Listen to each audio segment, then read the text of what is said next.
Deputy सचिव नवल किशोर जी से मिले, क्योंकि हम लोगों की पिछली वार्ता चेयरमैन साहब से 8 दिसंबर को हुई थी, जिसमें हमने 2 प्रमुख मांगे रखी थी कि अध्याचन का पोर्टल खोलकर सीटों में वृद्धि की जाए या विज्ञापन वर्ष 2022 की परीक्षा तिथि की घोषणा की जाए।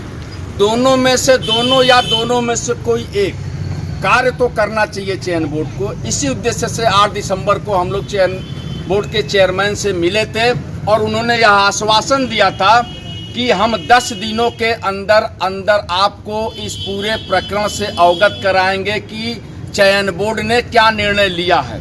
लेकिन 18 तारीख का ड्यू पूरा हो रहा था, आज 26 तारीख है। 26 तारीख को हम सभी प्रतियोगी छात्र भाई बेबस होकर फिर आए हैं चयन बोर्ड की दहलीज पर, और सवाल हमारा वही है, पुराना सवाल पूछने का था कि आप अध्याचन का पोर्टल खोलेंगे या नहीं खोलेंगे। 4163 विज्ञापन की जो है परीक्षा होगी या नहीं होगी। इस मुद्दे पे डिप्टी सचिव से मिला गया। डिप्टी सचिव साहब भी बताने की स्थिति में नहीं थे, स्पष्ट वो कुछ भी नहीं बता पा रहे हैं। हमारे सामने ही चेयरमैन साहब से फोनिक वार्ता हुई। चेयरमैन साहब का यह कहना था कि अभी बोर्ड नहीं है, इसलिए थोड़ा अनिर्णय की स्थिति है, अभी हम इस पर स्थिति स्पष्ट नहीं कर पाएंगे।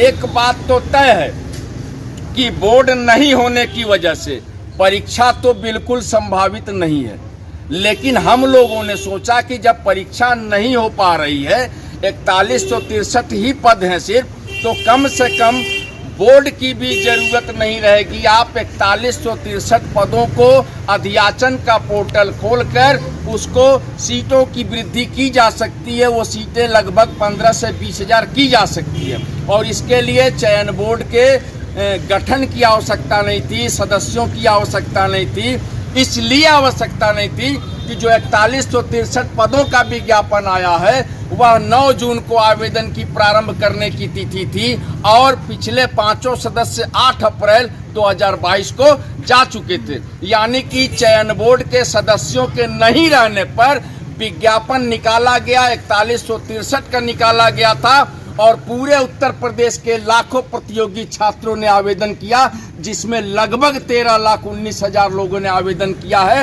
एक व्यक्ति से 750 रुपया आवेदन शुल्क लिया गया है, और यह लगभग जो है अमाउंट पहुंचता है 98 करोड़ 92 लाख रुपया की अमाउंट जो है ये उत्तर प्रदेश के तमाम नौजवान बेरोजगारों से चयन बोर्ड ने वसूला। उस समय बोर्ड नहीं था, आनन फानन में, जल्दीबाजी में चयन बोर्ड ने विज्ञापन निकाला, 98 करोड़ 92 लाख रुपया उत्तर प्रदेश के नौजवान बेरोजगारों से वसूला। अब हम कहते हैं कि परीक्षा कराओ तो परीक्षा पे हाथ खड़ा कर देते हैं। अब हम कहते हैं कि नहीं जो है अध्याचन का पोर्टल खोलिए ताकि जो है सीटों में वृद्धि हो जाए। अगर जो है चयन बोर्ड के गठन न होने की वजह से परीक्षा संपन्न नहीं हो सकती तो अध्याचन का तो पोर्टल खोल सकते हैं, लेकिन वहां पर भी हाथ खड़े करने की कोशिश की जा रही है। ये बड़े शर्म की बात है, ये अफसोस की बात है। अय मेरे भाई उत्तर प्रदेश के नौजवान बेरोजगारों, अब भी वक्त है, संभलना होगा, सोचना होगा, समझना होगा, आना होगा, फिर से मैदान जंग में आना होगा, क्योंकि हम लोगों से 1 अरब रुपया चयन बोर्ड ने वसूला और परीक्षा की कभी दूर दूर तक कोई गुंजाइश नहीं है। चेयरमैन साहब हवाला दे रहे हैं कि चयन बोर्ड का गठन नहीं है, इसलिए परीक्षा तिथि की हम घोषणा नहीं कर सकते।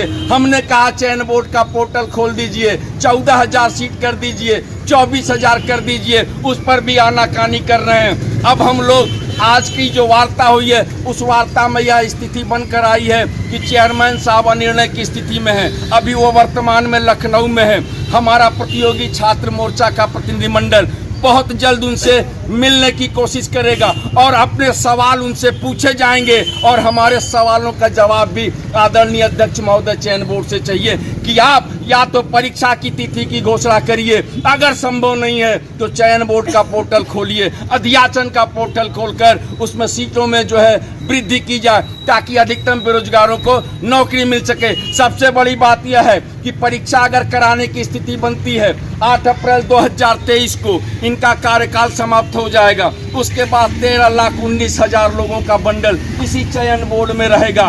उन 13,19,000 लोगों का बंडल की रखवाली कौन करेगा? अगर किसी प्रकार की शुचिता भंग हुई, किसी प्रकार की पारदर्शिता का उल्लंघन हुआ तो तमाम प्रतियोगी छात्रों का भविष्य अंधकारमय हो जाएगा।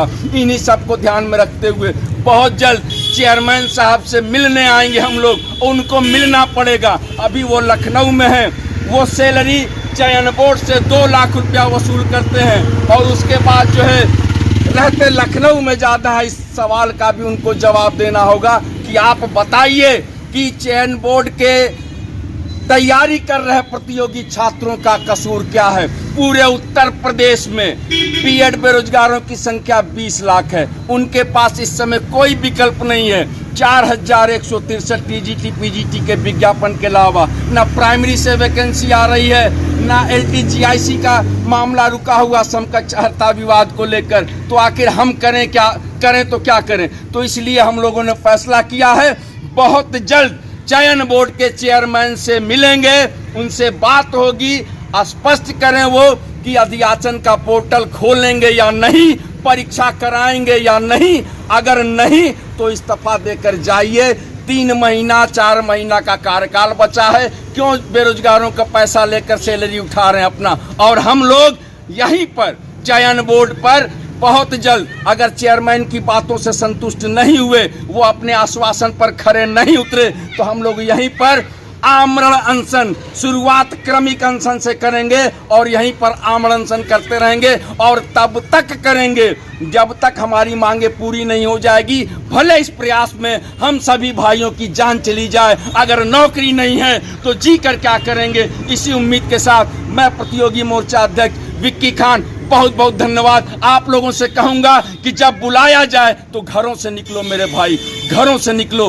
घरों से नहीं निकलोगे तो बर्बादी हमारे और आपके कदम के नीचे रहेगी। हम और आप मिलकर कदम से कदम मिलाकर इस जंग को लड़ेंगे और जीतेंगे भी। अध्याचन का पोर्टल खुलवाएंगे, सीटों को 14,000 से ऊपर करवाएंगे, उसके बाद शानदार तरीके से परीक्षा देंगे। बहुत बहुत धन्यवाद। विक्की खान, प्रदेश अध्यक्ष प्रतियोगी छात्र मोर्चा।